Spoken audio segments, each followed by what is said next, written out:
하시리 내일 일을 위하여서 아무 염려할지니 내일 염려하지 말라 오늘 고생 족하다.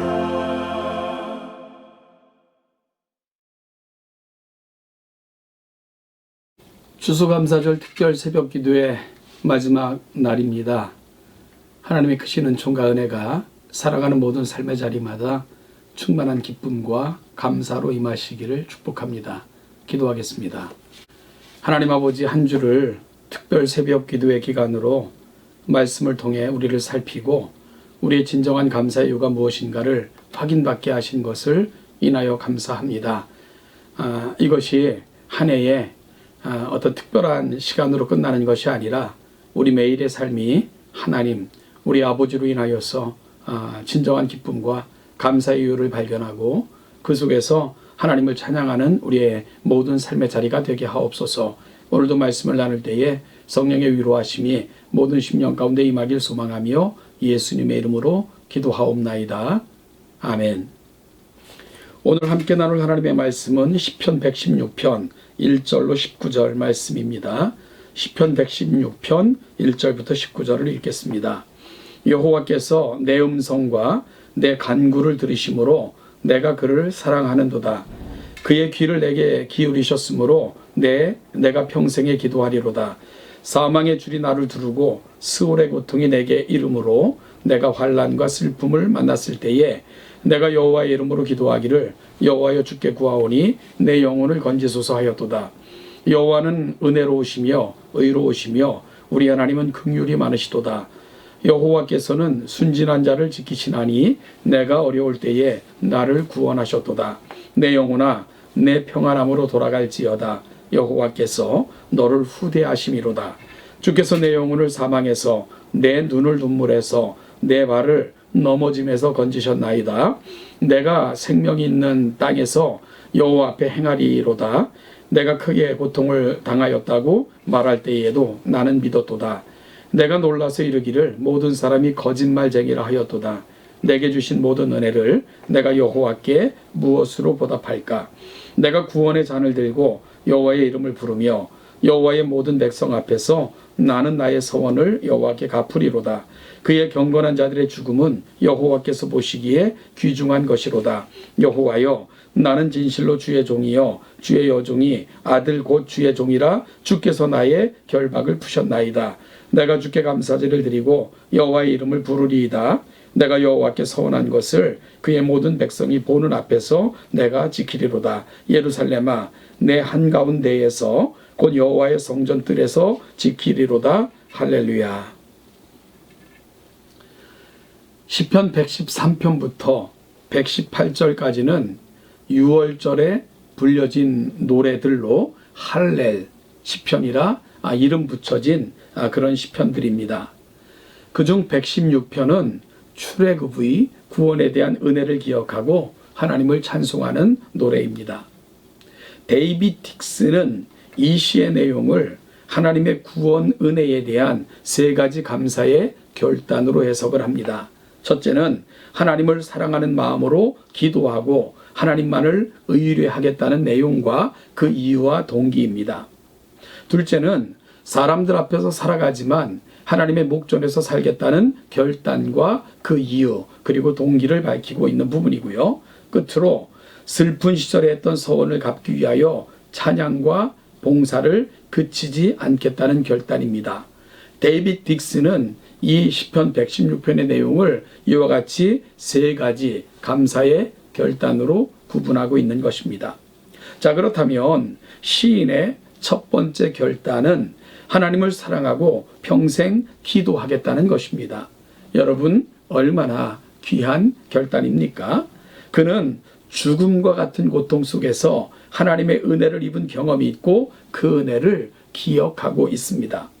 어려운 때에 기도했고 그 기도에 하나님께서는 신실하게 응답하셨고 자비를 베풀어 구원해 주셨습니다.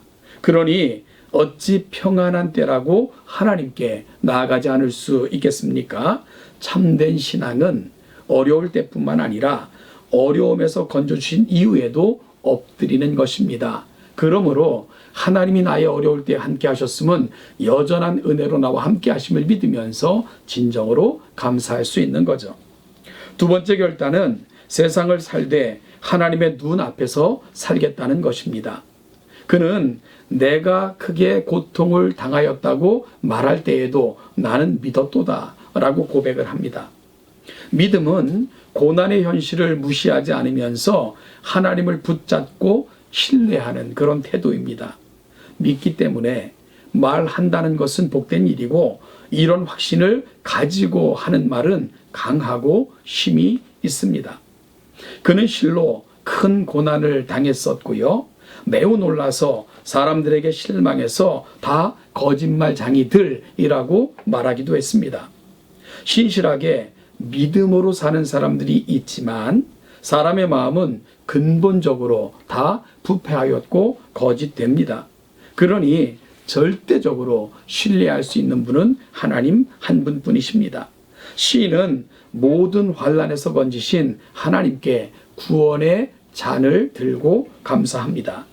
유대인들은 이 유월절 노래를 부르면서 포도주 잔을 마시는 의식을 거행했을 것입니다. 하나님이 우리 풍성함의 이유이시고 그 하나님만이 우리 인생의 즐거움을 누리게 하시는 분이라는 것, 그것이 바로 이와 같은 의식을 통해 드러나고 고백하고 있는 의식에 참여하는 사람들의 모습인 것이지요. 시인의 마지막 세 번째 결단은 어려울 때 드렸던 서원을 이행하겠다는 것입니다. 어려운 순간에 하나님께 서원을 했지만 그때가 지나 서원을 이행하지 않는 경우가 종종 있습니다. 하나님을 그저 내 인생의 해결자 정도로 보기 때문입니다. 진실로 하나님께 서원만 하는 것이 아니라 그 문제 해결을 위해 이용하고 있다는 그런 증거가 되는 것이지요. 어려울 때나 그 문제가 해결되었을 때나 내 입술의 말은 언제나 진실해야 됩니다. 이것이 하나님을 나의 주인으로 삼고 그 하나님이 내 인생의 모든 것을 주관하시는 분이심과 내 인생 어떤 순간에도 나의 최고의 가치이심을 그렇게 증명하는 것이기 때문입니다. 하나님께서 성도의 죽음을 귀중히 보신다는 것은 성도의 죽음이 우연히 일어날 수 없다는 것을 확신하는 말입니다. 하나님께서 나의 죽음을 귀중히 여기신다는 것을 확신한다면 죽음 앞에서 낙심할 신자가 어디 있겠습니까? 그러니 성도의 삶은 하나님 보시기에 얼마나 귀한 것이겠습니까? 이제 시인은 자기가 사는 동안 하나님께 서원한 것을 갚으며 살겠다고 다짐합니다. 하나님께서 자신을 살게 하시는 이유가 있음을 그는 알고 있기 때문입니다. 그것은 하나님께 자기 서원을 갚는 것입니다. 그는 예루살렘 그 한가운데 곧 여호와의 성전 뜰에서 서원을 갚을 것입니다. 이는 하나님의 백성들 앞에서 그리 하겠다는 말입니다. 하나님을 섬기는 가운데 서원을 갚는 것은 귀한 일입니다. 사람의 눈을 의식해서 하는 것이 아니지만 주의 백성은 그것을 볼 것이고 그가 섬기는 하나님이 어떤 분이신가를 배울 수 있는 기회를 회중들에게 제공해 줄 수 있기 때문입니다. 여러분이 세 가지 고백과 결단은 구원받은 성도가 하나님께 마땅히 드릴 고백입니다. 이 시편을 읽을 때 우리는 이런 결단과 고백으로 하나님께 나아가야 됩니다. 이것이 하나님께서 기뻐 받으시는 살아있는 제사이기 때문입니다. 남은 평생 하나님을 사랑하여 기도하고 하나님의 눈 앞에서 살며 하나님을 섬기고 사는 것이 우리의 기도와 소원이 될 수 있기를 간절히 소원합니다. 올해 남은 생에 하나님 맡겨주신 삶의 연장 동안 하나님과 동행하며 하나님을 기쁘시게 하는 전적인 삶을 살아내는 저와 여러분들이 되시기를 주님의 이름으로 축복합니다.